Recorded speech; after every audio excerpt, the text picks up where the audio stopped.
your meteoric rise, man, to success has not come without some level of criticism. Some? Yeah. You being polite. I mean, man, we brothers here, man. You know what I'm saying? But you have people like, say Dave Chappelle being one, and, just other people in Hollywood and in the industry that say it is much easier, especially for a black man, to become successful when he chooses to put on a dress. How would you address that?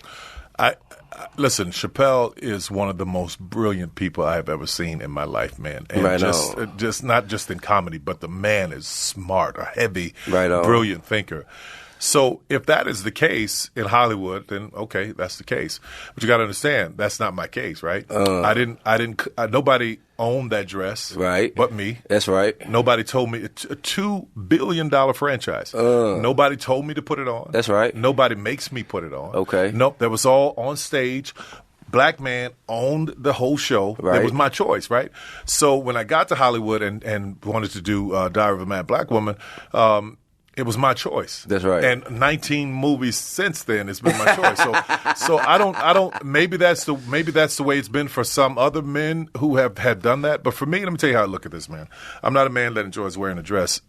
For me, as an actor, it's a costume. That's right. It's like if somebody goes to Walmart to work, they put on their uniform. For me, that's putting on a uniform, going out, making people laugh, lifting them up, encouraging them, and the good that it does for so many people.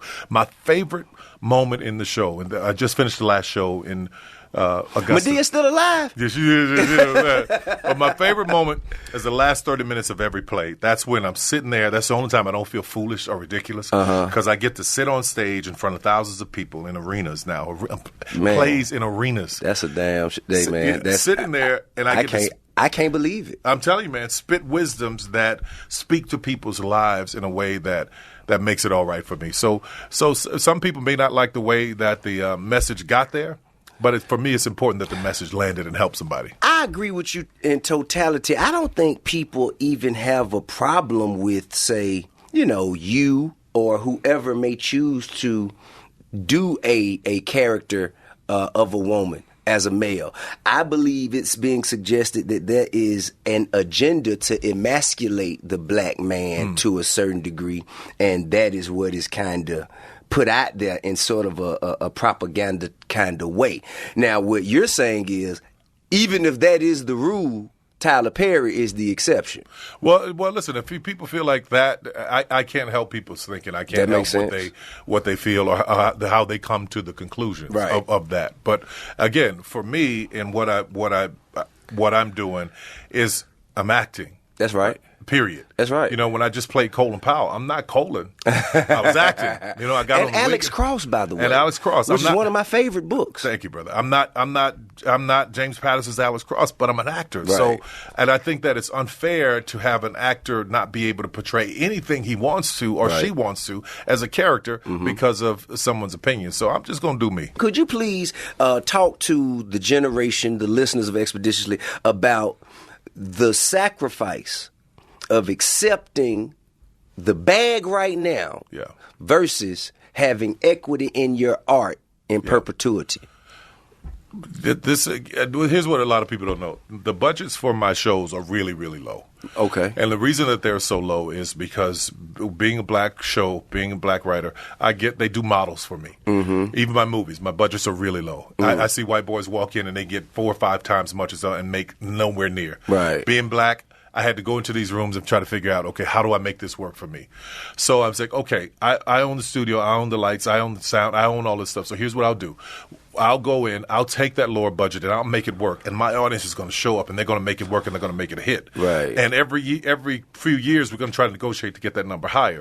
But in that, I'm doing all the sacrificing. I'm making sure everybody else is paid and get what they want, but my sacrifice comes on the end because it's part of my catalog. Okay. So that's where my value is. I'm not making the money up front. It's in the long game, right? So if you go in there and you're looking for the bag, then great. You go buy your Bentley, your Rolls Royce, great. That's all. It's over with. That's wonderful. You've had it, but then what you've done is signed it all away. Right. They own you, and they're never going to give you an opportunity to be in that position again. I think a lot of people need to hear that. I believe a lot of people need to hear that. Do you know or remember what it was that made the shift in your head to go from stage play to feature film? Yeah, it was the people loving the stories that I was telling and not having enough seats in the theater. We were selling, man, I was exhausted. I was doing over 360 performances a year. What? I kid you not, man. My work ethic is off the Richter, man. I work my ass off. So I'm on tour doing these shows, and I'm like, I got to find a way to get to more people. So I think, okay, let's try film. Go to Hollywood. They're like, well, who are you? What do you do? And I'm famous with black people. I can't walk down the street in the South without being like, my dear Tyler, right? Get to Hollywood. They're like, well, I don't know, Tyler. And why does she say, give me some sugar on this page? Well, sugar? Why does she want to change it? Well, that's how black people talk, man. Right. You know, so in understanding all of that is just, how much of a translation did you have to do? Because I imagine there's an incredible amount of translation, especially when you turn your film in. Yeah. And I'm sure there are comments that come from executives like, well, I don't know about this part, and why does this have to be in there? Nope. You have full control creatively. I went to Fox Searchlight was the first place, and they gave me all those notes about changing things. I said, I'm not changing anything. This is the way it's going to be, or I'm not doing it. Right. They were like, who the hell do you think you are? but they didn't know I had an army behind me, man. I had all these people watching my shows, ready to show up, bootlegging it all over the place. Right. So then this agent Charles King's marching me all around. Charles King is another king in the business. Great agent, man. You know, Charles King. Now he's doing his own thing in macro. Absolutely. Trying to get all these different conversations going. I'm like, I'm out of here. Forget this, man. I don't need this headache. Right. So I go to Atlanta and I get a call from Lionsgate, and they say, well, we want to do the movie with you. I'm like, okay, great. Then I don't want any notes. I'm going to do it my way. It's going to be better. And he was like, okay. And this is Feldheimer at Lionsgate? No. This is Pasternak, Mike Pasternak. Okay, Pasternak. So I had a great conversation with Mike, man. And I'm like, I was shocked that he said, okay.